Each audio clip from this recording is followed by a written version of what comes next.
Hello, everybody, and welcome to Fightful Gaming. My name is Robert DeFelice. I'm here with somebody who you may not know by his face, but you've definitely played his games.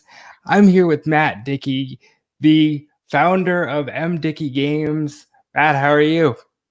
Oh, I've had a very busy week, thank you, Robert. But thank you for being part of it because Fightful's been showing up in my Twitter feed quite a lot. So it seems everything's going in the right direction for you as well. Well, thank you. So big news for you. You released Wrestling Empire on the Nintendo Switch.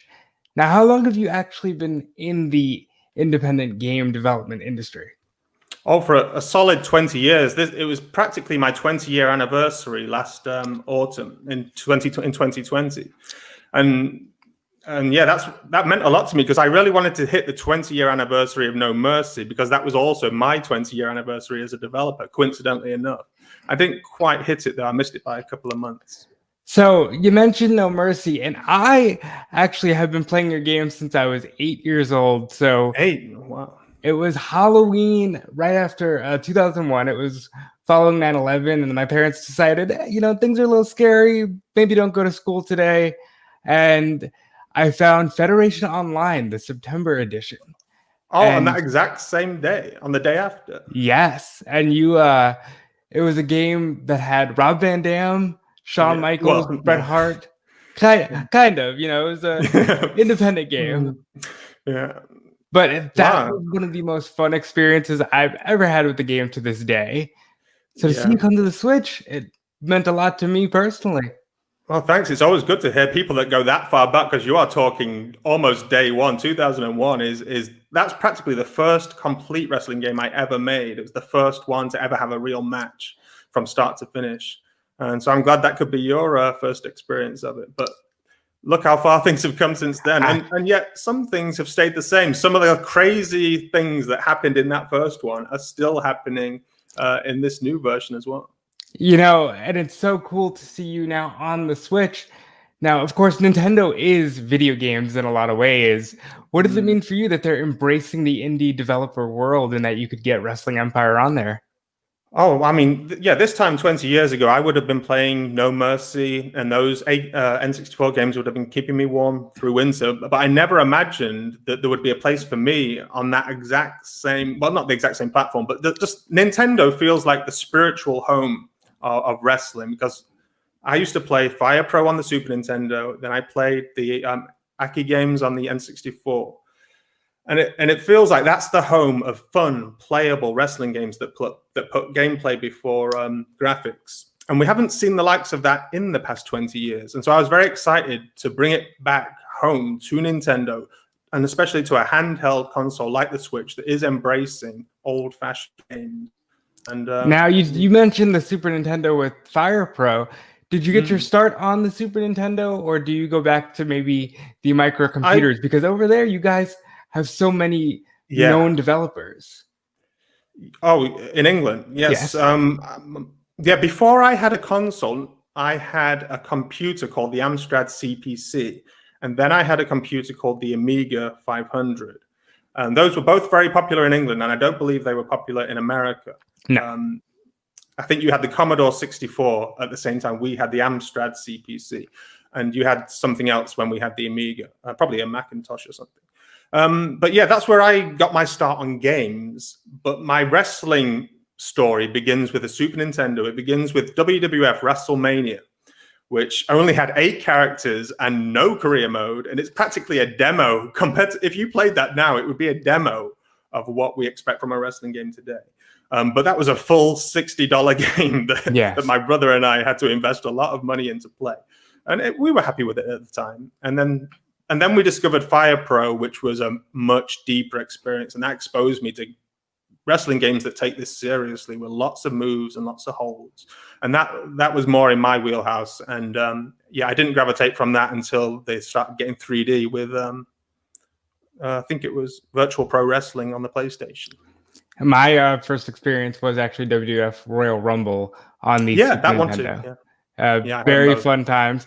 The world has changed so much since then. But let's talk about your progression into mobile gaming, and a lot of people really got to know you from mobile games because you had Wrestling Revolution on there and School Days and a few others. What was that world like for you? And did you look at the mobile space and say, okay, I can graduate from PC into this and maybe grow my brand? It wasn't a graduation so much as a sideways step. It was like my games were always considered behind the times on PC. And but then when I realized I could just transplant the same work onto a mobile and be ahead of my time, it was like this time warp where I could just do the same work in a different environment and be more respected for it. So when I brought those 2D games to mobiles, and it's the biggest 2D wrestling game you've ever held in the palm of your hand, and then I do it in 3D, and it's the biggest 3D wrestling game you've ever held in the palm of your hand. All those criticisms of the graphics that I used to have on PC, it all disappeared overnight. It all disappeared, and people said, yeah, it's a disclaimer that says, yeah, I'm happy with this in the palm of my hand. And that's not a million miles away from what we're accomplishing now on the Switch. Is it as a handheld wrestling game, people have a lot of time for it. And so I always need, as an independent developer, I always need that caveat for people to give me a break, to give me a chance. I can't go onto PlayStation 4 and Xbox and stand toe-to-toe with these big companies. I always need that little niche, that little twist. Yeah, and you might have picked the best console for yourself because the WWE games on the Switch, they're not put together, but with Wrestling Empire, you're able to create a package that has a really solid career mode. You know, you have so many match variations. You can do 8-man tags, 6-man. You can have fire. There's so much in those games. Now, what goes into your mindset of, okay, what do I put in this game? What do I maybe save for the future?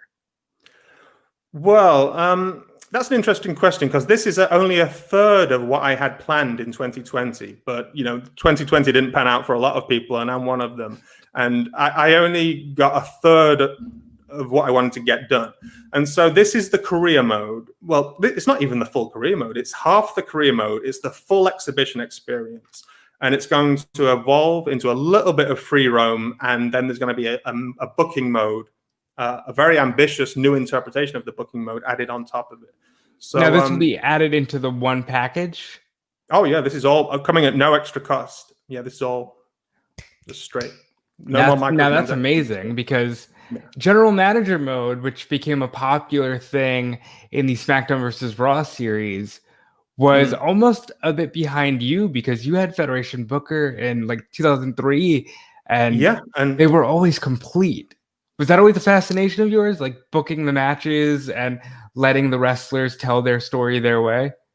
Yeah, the reason I don't see it as DLC is because I see that as the game. It's just that I haven't got there yet. And yeah, that's always been my fascination, has been the politics of it. Because even when I'm not a fan of wrestling's in-ring product, I'm always on the news following it religiously on a weekly basis. Because I just love the politics of why have they decided that this guy's the champion? What's happening with him and this? And so when I got a chance to make a game, that was the first thing I gravitated towards was all the newspaper reports, the contract negotiations, the booking meetings. And we've only just scratched the surface of that in this game as well. There's going to be plenty more where that came from. Well, I personally cannot wait because, again, drawing back to my experiences with Federation Online, working against the network was always one of those things that you had to figure out. And hey, now I have Pyro, now I have Titantrons. It was always trying to build the brand to be greater. Yeah, I'd like to add more. I got that idea from Civilization, I think. But when you improve your city with improvements, I always wanted to make that part of a wrestling game. It's not in my current design for this game because I never found a way to make it work where you've got a very bland wrestling company to start with. That was very depressing. I tried it and it was very depressing to start with a company with no lighting and not much railing or a crowd or anything, not much of a Titantron. And so I'm leaning against that and leaning more towards just concentrating on the in-ring product and who's got the best one. Now, As far as wrestling today, do you still watch? What are you inspired by today in terms of the wrestling product? I think you can tell from my rosters that I'm deeply inspired by the past and very pessimistic about the future. It's not WWE's fault with this whole coronavirus thing, but I just haven't been able to enjoy the product without a live crowd. And AEW hasn't managed to fill in the gaps for me either. So I'm a fan of as recently as when CM Punk left. I left. Pretty much. Well, it's interesting you say that because you had a game on mobile called CM Punk's Promo Cutter, which that's going very far back. Yeah. It's an offshoot of even further back. Yeah, The Rock's Promo Cutter, and that was just, oh wow, you go very far back. Yeah, I really do. I've always been a big fan, and CM Punk for a lot of people, I think, was that tipping point because at the end of the day, it is building the character, and you see that in your game where you get to edit the characters, edit the gimmicks, because at the end of the day, that's what wrestling is supposed to be. And it's graduated towards very move-centric, but that's not something you ignore in your games either, because Wrestling Empire has these mechanics where you can chain moves together like never before. Yeah, that was very important to me. My favorite thing about wrestling is just seeing the way the human body can interact in different ways. And they're trying to find the most creative ways of getting two human bodies to seemingly hurt each other. And in a game world, that goes to another level because I don't have to be realistic. I can just do these, unusual combinations that wouldn't work in real life. It's like cartoon wrestling. It's like The Simpsons or something. I can just flick that switch where I don't have to be chained to reality. But at the same time, I can do things that feel quite satisfying, feel quite acceptable. And I just really enjoy finding all the different combinations of moves. It's like trying to solve a puzzle. It's just really satisfying. And every time I add one new move, it splinters off into 5 new hybrid moves and counters and transitions. So it's very time consuming, but very fulfilling as well.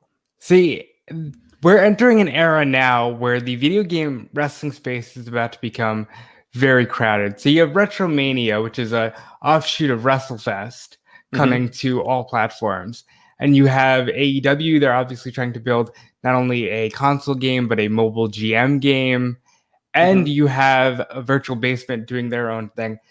And I really feel like you kind of opened the doors and showed these brands that, hey, the market is out there, because even though your games aren't graphic heavy, I would still argue they're very good in terms of the actual wrestling product that you put out there. And the things that you've done, like WWE games, I think as far back as 2 years ago or so, made a big deal out of, you can now crawl into the cover and put the arm over the guy. And you were doing that well before in the mid 2000s.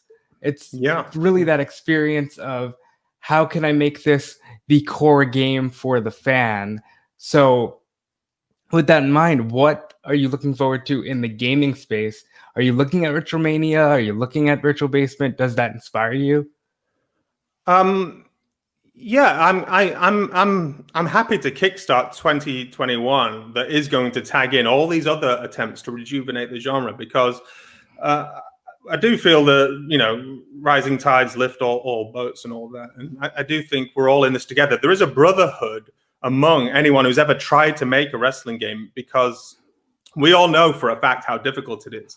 So I'm in communication with Mike Herman, who's making Retromania Wrestling, and we do exchange emails and things like that. And we are a very close-knit community looking out for each other, because the days of it being competitive are over. There's enough for everybody, because there's so many different platforms. And not to mention different styles, because we're talking about 2D and 3D. We're talking about big next-gen consoles, which is what Virtual Basement will be targeting, versus me on mobiles and possibly the Switch. There's no competition. It's entirely positive from my perspective. And that's very reminiscent of the way that wrestling is going today, where you see AEW is working with Impact and they want to work with New Japan and Ring of Honor, because at the end of the day, it's all for the love of the game. And it's good to know that you are working with the team behind Retromania and things like that. Well, certainly in communication, yeah. Now we have a fun bit here on Fightful, and I want to try this and give it a video game spin. It's called Shooting Softly. So I'm going to throw out some names of some games, and you're going to say the most positive thing you can about these games. Mm-hmm. All right, WCW Backstage Assault. I'm so inspired by WCW's backstage scenes that that inspired me to make a free roaming version of wrestling, just to see so many environments. And now I am gonna try and do justice to WCW Backstage Assault by tying them all together in a free roaming environment. WWF European Rampage Tour. Oh, I saw screenshots of that and never got around to playing it. It was on the Amiga in England. Which platform did you play that on in America? The DOS, the Windows. Oh, so it was basically a PC game on Windows. Never got around to playing it, but I did admire. I admired it from afar. I saw the Nasty Boys, and I'd never seen them in a game before. I saw them in a screenshot. I'd never seen them in a game before, and I wish I had played it. WWF In Your House. In Your House. Now I'm a bit confused. Is that different to the arcade game? That's the sequel to that. It's similar. It's like the. So it's more of the same. Yeah, more of the same. Oh, I did quite enjoy that. I had it on the PlayStation. I had the WWF arcade game on the PlayStation. I don't have to pretend to be positive about that one. I enjoyed at the time those digitized graphics were the best wrestling graphics we had seen in a 2D game. I remember Razor Ramon and Shawn Michaels. Yeah. No problem. Here's one that nobody has to pretend to be positive about. WWF No Mercy. Well, I'll pretend to be negative because I preferred NWO Revenge. That one meant more to me because I discovered that in 1998 with no expectations. So imagine that. Imagine suddenly being exposed to this depth and this customization with no expectations. That blew my mind. No Mercy was more of the same, in my opinion. Now, you had actually used footage of Revenge in your trailer with 3 lions in the background, and it's a very fun trailer. It's actually what turned me on to the fact that Wrestling Empire was coming to the Switch. Now, oh, thank you. Yeah. I'm a big PC guy, so I have to ask, are there any plans to expand into Steam? Yes, all I can say is I'd like to, because I don't want to be remembered by that Wrestling Revolution 3D with a low frame rate, which was a mobile port to a PC. This game could look and work very well on a PC, and I'd like to see it there. So we're just going to have to see. I'd like to give Nintendo a bit more time to itself, a bit more time to be the only way of playing a controlled version of it. But once it's had enough time to itself, I think by the end of the year, I'd like to bring it to the PC for old time's sake and just for the legacy, just to send out the right message, because I think they deserve it. Do you have any plans or any time frame as to when we could see the full, booking mode added on to Wrestling Empire? By the end of 2021, I would definitely imagine it'll be there in some form. Yeah, I intend to work on this game for the whole of 2021 without interruption. And here's a fun one for me. Do you ever plan on doing an old 2D style game like the ones that you used to do that were just very, very basic? Oh, you mean even further back than the mobile? I'm talking like 2000, like even further back. No, that was my attempt. The mobile games were my attempt to do something in that discipline, so it would have been exactly the same. And with regards to doing 2D again on the Switch, a lot of people have asked, are you going to bring the 2D games to the Switch?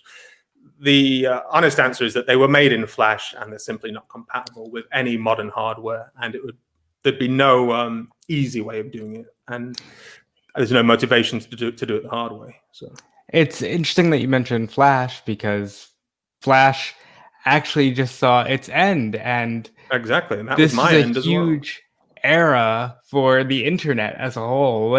Any thoughts on games like Flash Stunts and just things like that? What memories do you have of working with Flash? My memories were good. I had a very good experience with Flash, but it was a constant battle of trying to stay alive on something that was dying, because Apple weren't on board. They were trying to kill it every year. Every app I uploaded to the App Store, they were very unhappy that it was made in Flash. So it was a constant battle for 8 years. And it's one of the reasons I had to stop making those games. Is the engine was practically defunct, and Apple were not happy about accepting games that were indirectly made by it. So yeah, I personally had happy memories of it. I could have continued making 2D games in that format for another couple of years, but you can't fight the tide that long, that hard. I want to talk a little bit about your modding community, because about a decade ago, your games were as sustainable as No Mercy because of the strength of the modding community. What does that mean to you when you have such a devoted fan base like that? Oh, I wish I could do more to support it, because I know that they are the biggest fans. There's no getting around the fact that the people that edit the games that much are the biggest fans. But there's also that thin line between modding and piracy that I could never come to terms with, where it sounds like they're supporting the game and that they're bringing the best out of the game and they're bringing longevity to the game. But the sad truth is that it often resulted in a declining sales. So from their perspective, they think they're helping the game. From my perspective, I'm seeing this downward X. I'm seeing this X shape. Right. And as a businessman and as a developer, you can't be entirely emotional where you don't care at all whether your intellectual property is keeping the lights on.